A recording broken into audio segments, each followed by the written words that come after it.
Hi, my name's Gerry. I'm a twin troller boat owner. This is my boat. I'm a lifelong fisherman and I'm excited to do this video. I've been looking forward to this for a while. This is part two. Part one was me unboxing this Garmin Panoptix Livescope. And what I'm gonna do today, this is part two. I'm gonna install it. Part three will be going on the water, showing you what it does, but let's get to part two. There are lots of things that we need to do. This is the brains of the unit. This is a GLS-10.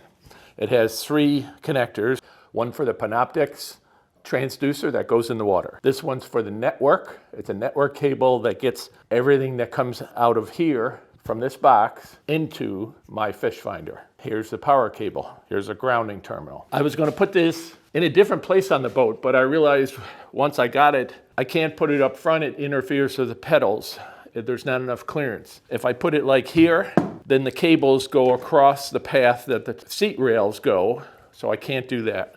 So I'm going to put it in the only place I can find. I even thought about putting it up here, but the cables protrude too far out and it won't fit here. So I'm going to put it right here on the firewall here. I'll mount it, and then there are three cables that go to that. One is the cable to the Panoptix transducer that's in the water. One is the power cable, and the other one is the network cable. The network cable gets everything from this box, pushes it all the way to the fish finder so you can see it. I'm going to put it around this seat like this and wire it back here so that when I do have a second seat here, I can push it all the way back and it won't catch on my cables. If the seat goes all the way back, there isn't enough clearance, so I have to stop the seat from going all the way back by about this much. Maybe 2 inches at the most. So I'm going to get a dowel and I'll put it in the middle of the track all the way into the back on both sides to keep the seat from being pushed back by accident and yanking on the cables.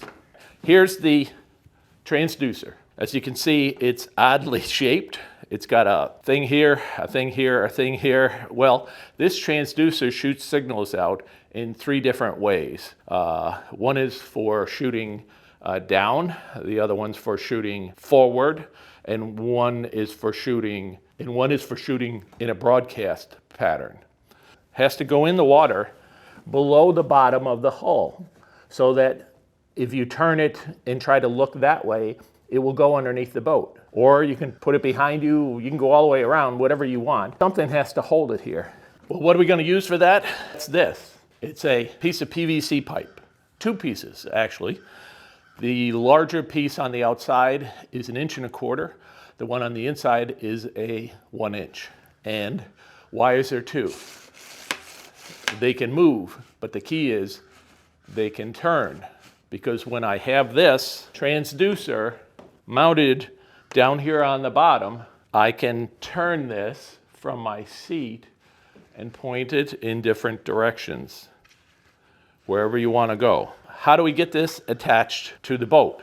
Well, this is how we're going to attach this to the boat. This is called a Scotty ball mounting system. It's just like a ram mount. There's a connector in between, two balls on each end. These are 1 inch balls and feet. Well, what am I going to do with this? I'm going to mount this like this so that this hangs over the side and this gets attached like this, the outer one, so that the inner one can still turn. And then this is a 5/16 inch thread, 1 3/4 inch width, and 4 1/4 inch height. Well, I don't need that height. So when I get done, I'll have to cut these off. They didn't make one that I could find that was shorter, that was of this size. What will happen with this is this will slide like this, and this will be bolted through here. I have to drill the holes here a little bit bigger to make them fit. And this will only attach in this configuration across. I can't get two of them, it's too wide. And if I use a skinnier one, it won't go around this 1.25 inch PVC pipe. So I'm gonna go like this. Let me turn it this way, maybe it makes sense. I also have some hardware. These are 5/16 inch by 18 thread lock nuts. nylocks. I will use those on the end of this so that they don't come loose and I don't have everything fall off, because these will just unscrew themselves. I'm going to replace these nuts that came with those. How does this get mounted to this? The factory gives you a mounting bracket. I'm not really going to use all of that anyway. I'll just use some of it. Mostly it's the hardware that I will use. Now I'm also going to need something else, which I'll show you what it's for. And it's a aluminum bar. It's an 1/8 inch thick, 1 inch wide. This one happens to be 4 feet long, but I'm only going to use a small amount, and I'll show you because this idea is pretty neat. I'm going to go up the side of this, then I'm going to bend it over, and it'll go across the width, and then back up the other side, and then cut this off, and I have to bend this.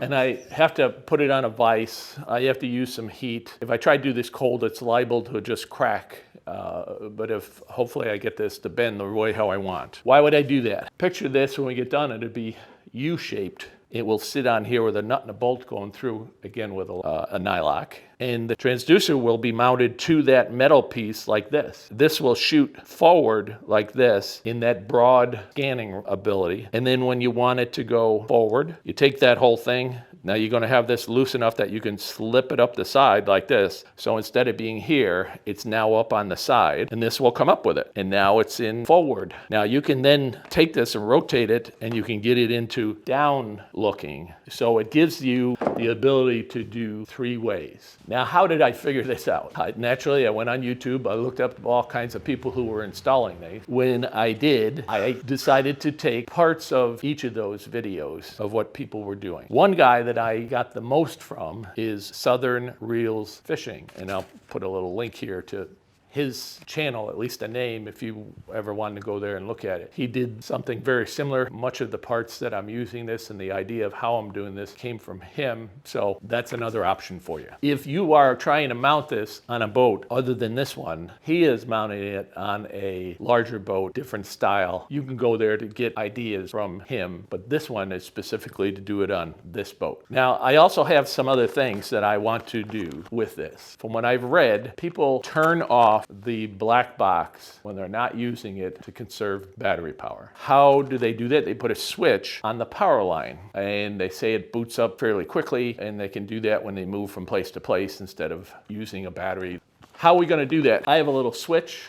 It is a waterproof switch, 3-pole. It's actually illuminated at the top, so when I turn it on, it will light up. And how will I mount it? Well, that's what this piece of PVC is for. This actually fits inside very well, but there are small little protrusions on the side. I'm hoping that this will focus on each side of this, the top and the bottom. So I need to take a small file and grind the sides to let those things fit into here. I can push it in here, but I'll break those. And then when I do, I will cut it off somewhere here, whatever height I decide I want. My switch will be mounted like this, and I'll still yet to decide, but I'll somehow attach this to over here, and it will stay here. So from my seat, I will have this here. One thing I did different than other ones I saw was I put an elbow on this so that I can turn this. Most of them took just this cap and mounted this on the top. And then they took little markers and marked on the end which direction the transducers pointed. If you're looking at the fish finder and you're looking out at where you're trying to fish, you got a rod in your hand. I wanted to be able to reach over to the side, put my hand on this, and automatically know without looking at it which direction this is pointed. That's why there's an elbow. I didn't want it real long. And when I get all done, I'm gonna sand this lightly. I bought some paint. It kind of matches the boat. It's a Krylon paint and primer, indoor-outdoor use, glossy stone gray.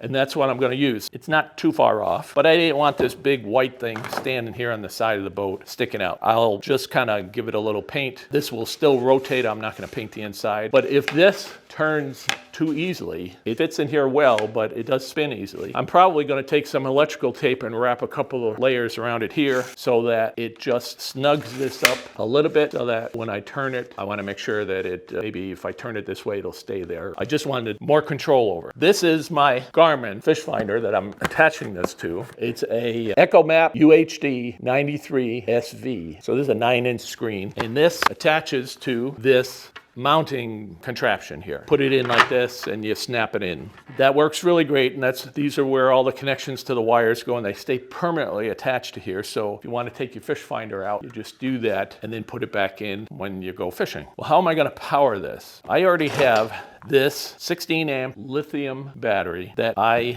wired to connect to this fish finder, and it works fantastic. This will run all day long with this Garmin 93 SV. That black box, the GLS 10, needs its own power source. So I happen to have two of these. The other one's the same identical one, 16 amp, 12 volt, LifePo rechargeable battery. So there's a lithium. I will put another pigtail on it just like this that will match, and I'll be able to plug this one into the power cord that's here coming from the black box. And naturally there'll be a switch, and then I need to make up a little bit of wire to come here so it can connect to here, and on the end there'll be another one of these so they can connect together. In addition to that, how am I doing that? I got it at an auto parts store. They come like this, two of these terminals like that. This is called the Hopkins Towing Solutions Extension 2 Flat. So this is a flat thing. It's got two terminals on it, or two connections on it, and I will cut one off and splice it into here. And when I do that, I will use a fade terminal, one of these, and I will crimp that on one on each of these to make my connection to the battery, like this. And then I just wrapped it with electrical tape and some zip ties to hold my wire here so I'm not pulling on it right at the terminal. One other thing I'm going to do is, right now I charged this at 4 amps, the battery, a single battery. To charge the 100 amp hour battery that's in the back, my main battery, which is a Battleborn lithium battery, that charges at 15 amps. My charger is a Bluetooth. It allows me to change from 4 amp to 15 amp, or 4 amps for doing a smaller battery. When I do two of these together, I don't want to really charge them separately. If I go fishing the next day, I want to be able to get this done because I have to charge the main battery and then I got to charge these. Well, how will I do that? I'm going to take one of these and cut it, and then I'll cut off another one and pretend you can't see this one. So when I get done, I will have a Y. So it'll go like this, and these two will go to the two, one to each battery, and then I will run it on 15 amps. At least I'm gonna try that and see how it works. That way I'm charging both of them at the same time. If I do go fishing the next day, I'll be ready to go. I'm gonna do some of these things and get it done, and then I'll get back with you. Okay, I've been busy. Let me give you an update of where I am. Most of what I've done has been electronics. This is the inner piece that will go here. Here's the outer piece. And I made a bracket at the bottom. How did I do that? I used the aluminum 1 inch by 1/8 inch thick by several feet long. I measured a section 1 3/4 inches long. Across this, I measured the width of this, and then 1 3/4 inches long on this side. That's so that I could make this U-shaped item. And this is 1/4 2-inch bolt that's in here.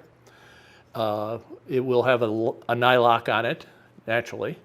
And this is a 21/64. I'll put it on the screen. And what will happen, the original bolt that is used to mount the Livescope will go here. Underneath it will be a nylon washer. And then when it protrudes out, there will be the original rubber washer that came with the unit. And then the Livescope transducer will get mounted on the bottom. And what is the idea behind this? This is so that you can view one direction this way.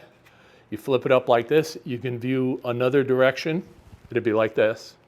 So this would be in the bottom, flat, and then you can turn it up and you can do forward.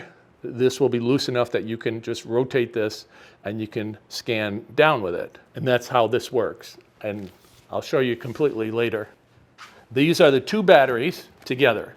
The two lithium batteries, 16 amp hour each. This one I kind of designated for the fish finder itself, this one for the Panoptix Livescope. I've got them zip tied together just to hold them together. I wired in 2-prong flat connectors. That's what I had already on this one. So I wired that in because my charger, which is this one that goes to my lithium battery, has a feature on it that the pigtail that goes to this is wired into the main battery permanently, and it sticks out of the side of the case. I just plug this in and then plug in the charger to the wall, and that's how I charge it. Well, it came with one of these with alligator clips. Goes like this. Up until now, I would then plug this one into this and charge these batteries. Just so that I'm not charging this battery and then have to come and connect this one and charge this one and that one separate. I built this. It's a 3-way connector. So this will connect to this battery, this will connect to this battery, and this will connect to my charger. Now, what's one of the advantages to that? The advantage is that this charger's Bluetooth, and I can set it at either 4 amps or 15 amps. The big battery I do at 15. A single one of these I used to do at 4. I'll have 2 of them together. I'm gonna do these at 15, and I won't have to keep changing this back and forth. It will reduce my charging time, and I don't have to fuss with changing it back and forth and then possibly forget about that I still have it on 4 amps and I'm trying to charge 2 of these, or I'm trying to charge my large battery with 4 amps and I forgot to turn it back to 15. I have also been very busy wiring the charging cable or the power cable for the Panoptix Livescope, the black box that goes in the back. It has to be long enough to go around the seat in the back if I have that in. And then I ran it all the way up here. And again, there's a connector here, a power connector that goes to the battery. And that's how I will push power back to that black box. I said before, people have told me that they put a switch here, turn the black box on and off. Well, I wanted to make that convenient. I wired in a switch here, the waterproof switch. Hopefully you can see that. Turns blue. So this will get mounted on the end, and this will be here. That way it'll be convenient for me to flip it on and off. I already showed you there are kind of ears on the sides. On the end of here, you can see I ground a little groove here, a groove here, and I had to do another groove here because there's a smaller protrusion on the side of this plug besides the bigger ones are on each end. Once I did that, this fits right in on the end, and I'll just cut this off at the length I want. The wires will stick out each side, go to the battery this way, go to the Livescope going the other way. I will secure this somehow to the boat. There's already an inline fuse that comes with this power cable going to the black box, so I didn't have to add that. These connectors, flat connectors, 2 wires. This is just the Y that I created. When you connect this one into something, if this is the positive on positive on this side, and then when you connect it in, it's connecting to on the positive to another terminal that's exposed like this. So you got to be careful when you're wiring these to make sure that you're staying with positive to positive, positive, positive, all the way from the battery to where you're trying to go. It's easy to mess these up. If you look on the sides of these, there's a little plus sign that I wrote on there. And if you look on this one, like I said, this is the shielded side. This one is the non-shielded side. And this is a plus too. So you have to be careful that you're doing that. And I didn't want to confuse them. And on the back side, you see it as a negative. And I had that all the way through this whole system. And then I used a multimeter and checked it for continuity to make sure that I had it correctly wired and that I don't have something shorting out. All my connections are soldered in. These are spade terminals, waterproof spade terminals. They're all soldered in and then crimped on top of that. Electrical tape around everything. And I also have shrink wrap around all of the connections to make sure that nothing is exposed. I have been in a boat that was on fire. I probably am overly cautious to make sure that all of my wiring is correct. I don't want to worry about diving in the water and leaving a boat because it's on fire. And that's why I have a fire extinguisher on board. When I get a little bit farther,